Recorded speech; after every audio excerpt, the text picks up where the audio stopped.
C.S. Lewis. He was a brilliant atheist who mocked Christianity for years.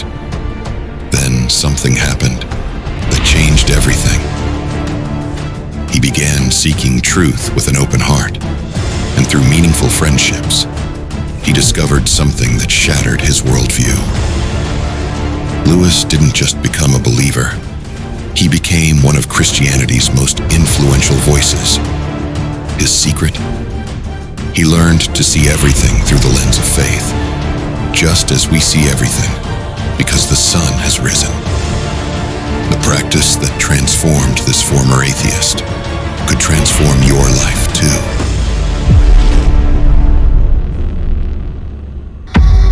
In Jesus' presence daily.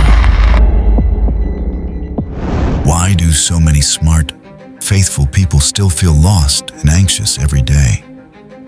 You know these people. They read their Bible. They pray before meals. They go to church every Sunday. Yet they wake up each morning feeling heavy inside. Their minds race with worry about work, money, and family problems. Here's what happens in most Christian homes each morning.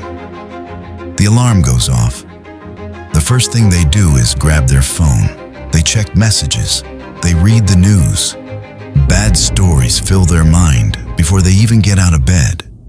Murder, politics, war, crime, all of this pours into their thoughts within minutes of waking up. Now their day starts with fear instead of faith.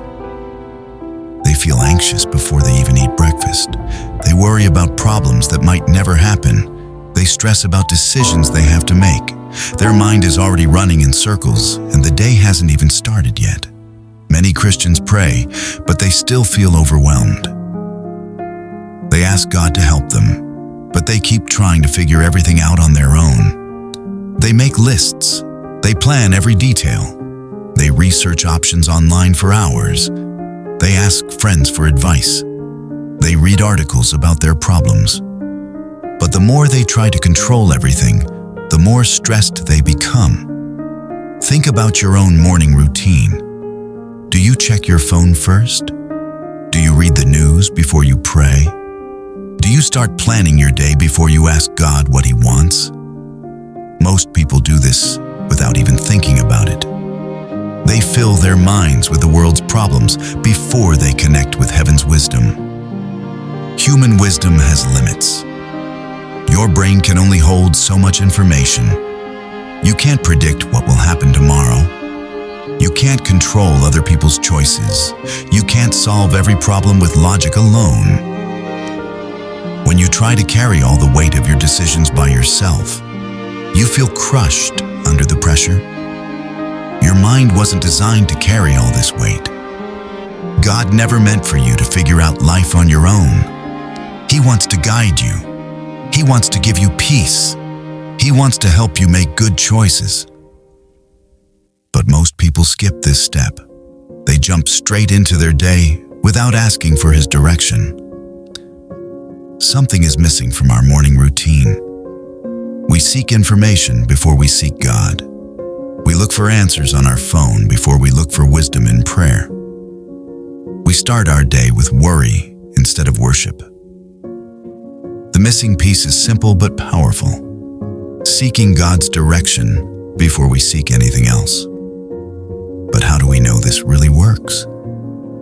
Let's look at someone who discovered this truth the hard way. C.S. Lewis was so smart he could argue circles around most Christians. Yet he was missing something crucial. This man could debate theology better than most pastors. He knew ancient languages. He taught at Oxford University. Students feared his sharp mind in class. But Lewis used his brain like a weapon against faith. He mocked Christians as weak people who needed fairy tales to feel better about life. Lewis saw himself as too smart for God. He believed only foolish people turned to religion. Science had all the answers he needed. Logic could solve any problem. His brilliant mind was his God. He trusted his own thinking above everything else. This pride made him feel superior to believers around him. but his brilliant mind actually became a barrier to peace and truth. Lewis felt empty inside despite all his knowledge. Books couldn't fill the hole in his heart. Academic success left him feeling hollow. He had answers to every question except the ones that mattered most. Why was he here? What was his purpose? Why did life feel so meaningless? Lewis began to change through meaningful friendships with Christians. These friends didn't attack his arguments. They simply lived differently. They had peace he couldn't explain. They had joy that made no logical sense. Their faith wasn't weakness. It was strength. Lewis started asking honest questions instead of trying to win debates. He discovered something amazing during this journey. Lewis realized that he could see everything through Christianity like seeing by sunlight. You don't look at the sun to see. You look at everything else because the sun makes it possible. Faith wasn't something to examine under a microscope. It was the lens that made everything else clear. Lewis developed a morning practice that changed his entire existence. He would start each day by placing God at the center before anything else. Lewis wrote about this practice. He called it shoving them all back, pushing away all the day's demands. Instead, he would listen to that other voice. He would take that other point of view. He would let that other, larger, stronger, quieter life come flowing in. This simple shift transformed Lewis completely. His intellectual journey led to a heart change that surprised him. The atheist who mocked faith became the believer who defended it. His books now helped millions find God. His logic now served love instead of pride. Lewis discovered that true wisdom comes from surrender, not control. The smartest thing he ever did was admit he didn't know everything. He stopped trying to be his own God. He let the real God guide his thoughts and days. Lewis wasn't the first to learn this lesson. Ancient leaders faced the same choice between human wisdom and divine guidance. In Jesus' presence daily. How did Moses make life or death decisions for millions of people without Google or advisors? Picture this man standing in the desert. 2 million hungry people look at him for answers. They need water. They need food. They need direction. Enemies want to kill them. The sun burns down on them every day. Moses can't call anyone for help. He can't look up solutions online. He can't ask experts what to do. Moses faced impossible challenges that would crush any normal leader. Where do you find water in a desert for 2 million people? How do you feed that many mouths when there are no stores? What do you do when armies attack you? How do you keep people from fighting each other? These problems had no human solutions. No amount of planning could solve them. Human wisdom would have failed completely in the wilderness. Moses could have made the best plans possible. He could have studied maps. He could have counted supplies. He could have trained soldiers. But none of that would have been enough. The challenges were too big. The needs were too great. Only God could provide what they needed. Moses developed a practice of seeking God's direction before major decisions. When people complained about water, Moses prayed first. When enemies attacked, he asked God what to do. When people wanted to go back to Egypt, he sought heaven's wisdom. Moses knew he couldn't lead alone. He needed divine guidance for every big choice.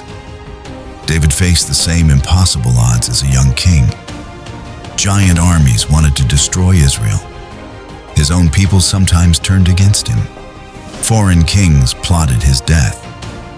David had wealth and power, but he still felt small next to his problems. He knew that being king meant making choices that could save or kill thousands of people. David's secret was starting each day by asking God for guidance. He wrote songs about this practice.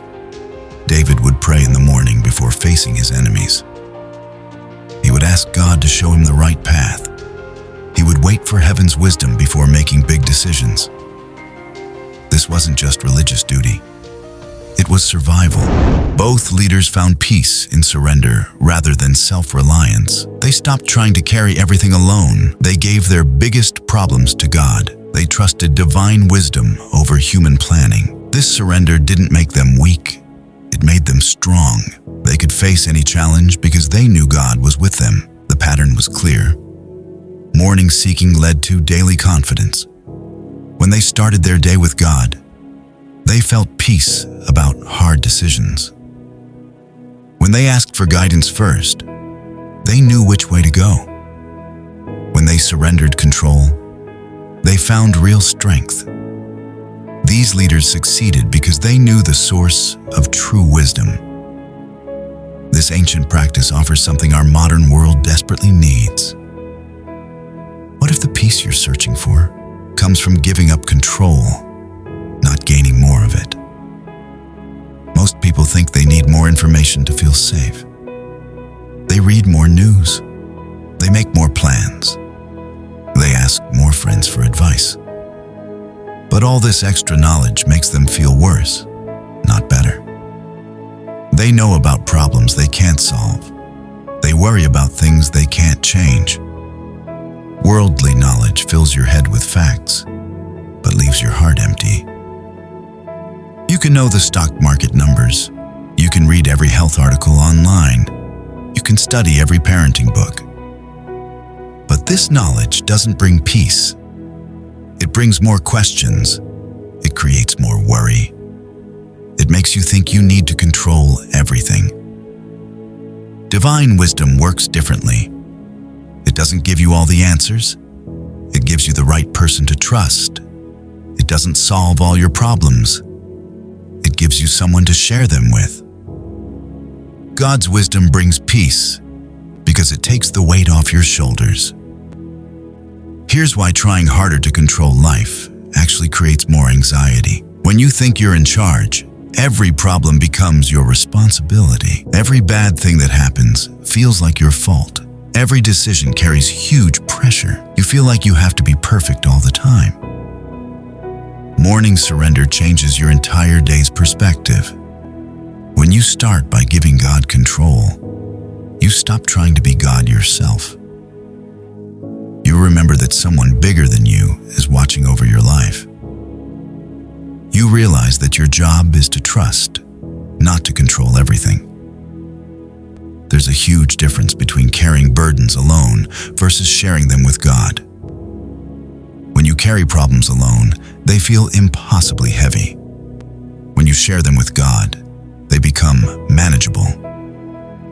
You're not facing your fears by yourself anymore. Seeking God first brings clarity to daily decisions. Should you take that new job? Ask God before you make lists of pros and cons. Should you move to a new city? Pray before you research housing prices. Should you have that difficult conversation? Seek His guidance before you plan what to say. This practice transforms worry into trust. Worry says you have to figure everything out.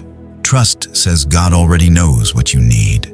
Worry makes you feel alone. Trust reminds you that God is with you. The Bible promises this in Proverbs chapter 3, verses 5 and 6. Trust in the Lord with all your heart. Don't lean on your own understanding. In all your ways acknowledge Him, and He will make your path straight. This isn't just a nice saying, it's God's promise to guide you. True peace comes from trusting God's plan over your own understanding. This isn't just theory for your tomorrow morning. Tomorrow morning, before you check your phone or start your plans, try seeking God's direction first. Give Him just 10 minutes. Pray about your day. Ask for His guidance. Read one chapter from the Bible. Listen to worship music while you get ready. Challenge yourself to give God the first moments of your day for 1 week. Watch what changes in your heart. Notice how your stress levels drop. See how your decisions become clearer. Feel the peace that comes from surrender. Divine wisdom is available to anyone willing to seek it with an open heart. God wants to guide your steps tomorrow. In Jesus' presence daily.